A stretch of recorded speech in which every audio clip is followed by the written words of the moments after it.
तो दोस्तों आज अप्रैल की 8 तारीख है। चलिए आज के इस वीडियो में बात करते हैं हाइब्रिड गुड़हल या हिबिस्कस के बारे में। तो बहुत से कमेंट्स रहते हैं कि गुड़हल के पौधे में कौन सा फर्टिलाइज़र देना सही रहता है, कौन सा नहीं रहता है। गुड़हल के पौधे में जो ग्रोथ है वो रुकी हुई है, हम 1 साल पहले लेकर आए थे, उसने ग्रोथ बिल्कुल भी नहीं की या फिर वो फूल नहीं दे रहा। तो आज की इस वीडियो में ये सब आपके साथ शेयर करूंगा। सबसे पहले ये देखिएगा, ये मेरा हाइब्रिड गुड़हल का पौधा है जिसको कि यहाँ पर मैंने बात करूँ तो एक दीवार के ऊपर प्लेस किया। और अभी देखिए इस पौधे में अप्रैल के मंथ में यहाँ पर बहुत बड़े बड़े से जो फ्लावर हैं वो खिलने लगे हैं। तो ये देखिए मैंने इस पौधे को नीचे की तरफ जो है वो प्लेस कर लिया है। यहाँ पर अगर बात करूँ, अगर आप पौधे में नोटिस कीजिएगा तो इस समय पर 4 जो फ्लावर हैं वो बहुत अच्छे से खिल रहे हैं। अगर फ्लावर के साइज़ की बात करूँ तो ये देखिएगा बहुत बड़े साइज़ का जो फ्लावर है, इसका जो साइज़ है बहुत बड़ा सा निकल कर आता है। ये देखिए आपको मेरे हाथ से आइडिया होगा। और पौधों की अगर ग्रीनरी की बात करूं तो पत्तियां बिल्कुल डार्क ग्रीन कलर में हैं, बहुत सी नई नई कलियां भी निकल रही हैं। कोई भी समस्या नहीं है किसी तरह के फूलों के गिरने की या कलियों के गिरने की। ये जो मेरा पौधा है 2 साल पुराना पौधा है और इसको इस तरह से 10 इंच कह लीजिए या फिर वैसे स्टैंडर्ड साइज़ की अगर बात करूं तो 8 इंच का ये गमला है। तो 8 इंच का मिट्टी का गमला, इसके अंदर ही ग्रो किया गया और इस साल मैंने इस पौधे को जो है वो रिपोर्ट भी किया था।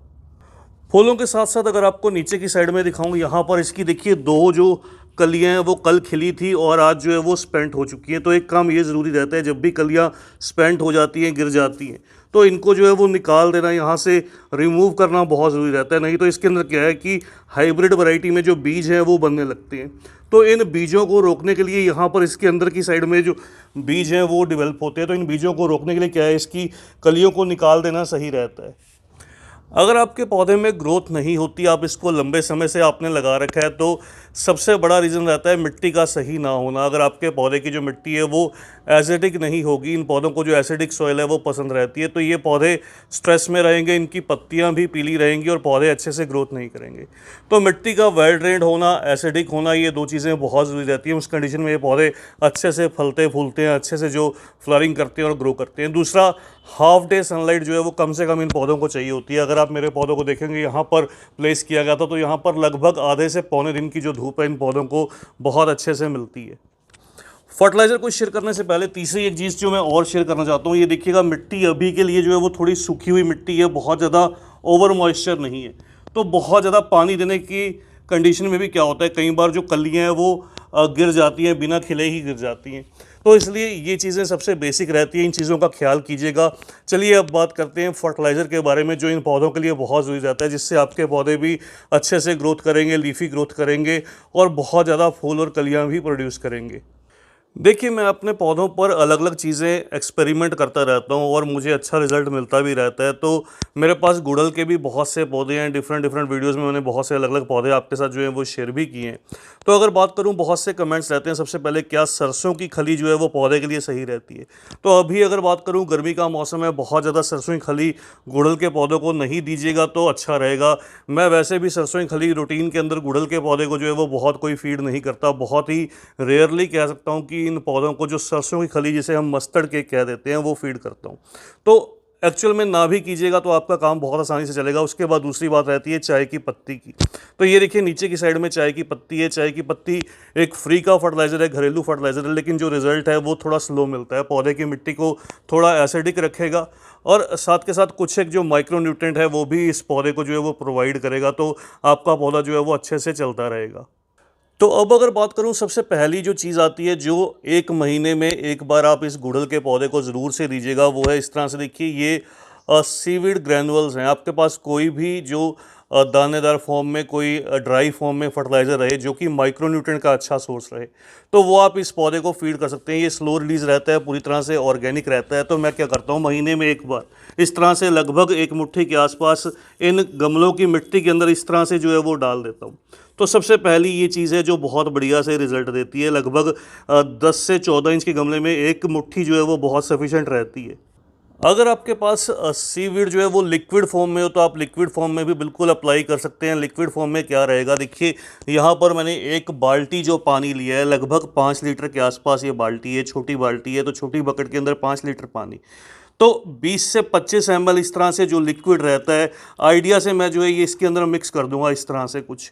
तो 20 से 25 ml लगभग लगा लीजिए, जो छोटी जो आम स्पून रहती है हमारे खाना खाने की, उसकी 5 स्पून के लगभग। तो इस तरह से इसका लिक्विड इंस्टेंट ये फर्टिलाइज़र है साथ के साथ रेडी हो जाता है। इस तरह से ये देखिए, इसको मिक्स कर दूंगा इसके अंदर बहुत अच्छे से। इसके अलावा जिन मेरे दोस्तों के पौधों में ग्रीनरी नहीं रहती, पौधों की पत्तियां जो हैं वो लाइट ग्रीन कलर में रहती हैं, ग्रोथ अच्छे से नहीं निकल कर आती, या कलियां या फूल जो हैं वो झड़ने लगते हैं, तो क्या करना है आपको, माइक्रो न्यूट्रिएंट एक इस तरह से मिल जाता है एग्रोमिन मैक्स के नाम से। तो ये आयरन और जिंक जो है वो उसके अंदर बहुत बढ़िया से रहता है, तो इस चीज़ का आप इस्तेमाल कर सकते हैं।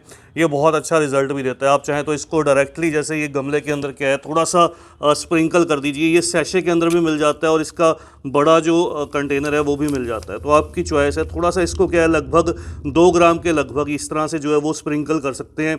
इसको पानी में मिक्स करके आप पौधे की पत्तियों पर स्प्रे भी कर सकते हैं। अगर आपके पास ये चीज़ें ना हो तो आप इसकी जगह पर क्या है कि मैग्नीशियम सल्फेट का भी इस्तेमाल कर सकते हैं, जो एप्सम सोल्ट के नाम से इजली जो है वो सीड शॉप पर या फिर मेडिकल स्टोर पर मिल जाता है। अब क्या करना है, इस पानी के अंदर जिसके अंदर हमने इसके अंदर जो है वो सीविड लिक्विड मिक्स किया है, इसके अंदर क्या है, एनपीके बैलेंस जो रहता है, एनपीके 19-19-19 या 20-20-20। तो इस समय पर मैं 19-19-19 एनपीके जो रहता है इजली सीड शॉप से मिल जाता है, इसका 1 चम्मच लगभग 5 ग्राम के आसपास। तो ये 5 लीटर पानी है, 5 ग्राम ही इसके अंदर जो है वो एनपीके का, इस तरह से इसके अंदर जो है वो मिक्स कर दूंगा। अब दोस्तों के बहुत से कमेंट्स रहते हैं, क्या केले के जो छिलके रहते हैं वो काम करते हैं कि नहीं करते। तो बिल्कुल ये कैल्शियम का और पोटेशियम का जो है वो रिच सोर्स रहते हैं। और अगर बात करूं तो इन गुड़हल के पौधों को जो है वो कैल्शियम पोटेशियम जो है वो अच्छा चाहिए होता है, ताकि इनकी कलियां गिरे ना। तो जिनके पौधों में समस्या रहती है वो इन केले के छिलकों को सुखा लीजिए, ड्राई फॉर्म में गमले की मिट्टी में मिला दीजिए अच्छी क्वांटिटी के अंदर। तो बहुत चांसेस हैं आपके जो पौधे हैं वो बहुत बढ़िया से जो फ्लावरिंग करेंगे, और कह सकता हूँ कि इनकी कलियाँ भी जो है वो झड़ने से रुक जाएंगी। तो अगर बात करूं चाय की पत्ती और केले के छिलकों का जो इस्तेमाल है, वो हालांकि मैं रेगुलर बेसिस पर नहीं करता, क्योंकि इनको मुझे जो है वो स्टोर करना पड़ता है, कलेक्ट करके इनको सुखा लेना पड़ता है, इसलिए थोड़ा सा टाइम टेकन प्रोसेस रहता है। तो ज़्यादा समय ना होने के कारण इन चीज़ों को अवॉइड करके मैं इस तरह से जो फर्टिलाइज़र है वो रेडी करता हूँ। और अब क्या है कि अब फर्टिलाइज़र को किस तरह से देना है वो भी जान लेते हैं। तो पहले सबसे पहले इसको अच्छे से जो है वो मिक्स कर लेते हैं बहुत बढ़िया से, लगभग इसको जो है वो आप 2-4 मिनट के लिए अच्छे से मिक्स कर लीजिए। तो मिक्स कर लेते हैं सबसे पहले। अब इसका यूज़ कैसे करना है, तो ये जो फर्टिलाइज़र हमारा रेडी हुआ है, इसका आप महीने में 1 से 2 बार, हर 15 दिन में या 1 महीने में जो है वो एक बार इस तरह से गमले के अंदर एक डिब्बा भरकर लगभग आधे से 1 लीटर पानी जो है वो डाल दीजिए। तो आपको जो रिज़ल्ट है वो बहुत ही अच्छा मिलेगा। आपके पौधे बहुत हेल्दी से ग्रो करेंगे और तेज़ी से बढ़ेंगे, ढेरों फूल भी देंगे। जाने से पहले जो एक चीज़ और शेयर करना चाहता हूँ वो ये कि जिन पौधों में बहुत ज़्यादा मिली बग की समस्या रहती है और नीम ऑयल जो है वो काम नहीं करता, तो आपको क्या करना है, इस तरह से एल्ड्रीन बहुत ईजिली मिल जाती है सीड शॉप पर। तो आप ये ले आइएगा, इसका केवल 2 ml 1 लीटर पानी में डिज़ोल्व करके पौधे की पत्तियों पर जहाँ पर भी मिली बग आपको दिखाई दे वहाँ पर अच्छा सा एक प्रेशर स्प्रे कर दीजिए। तो आप देखिएगा चंद सेकंड के अंदर जो मिली बग है वो झटपट से गायब हो जाएंगे। और बिल्कुल भी इसके इस्तेमाल से कोई भी कलियां नहीं गिरती, कोई भी जो पत्ते हैं वो पीले नहीं पड़ेंगे। तो बस दोस्तों, आज की इस छोटी सी वीडियो में इतना ही। जल्द ही मिलते हैं किसी और नए टॉपिक के साथ, किसी और नई वीडियो के साथ। तब तक के लिए bye, happy gardening, take care.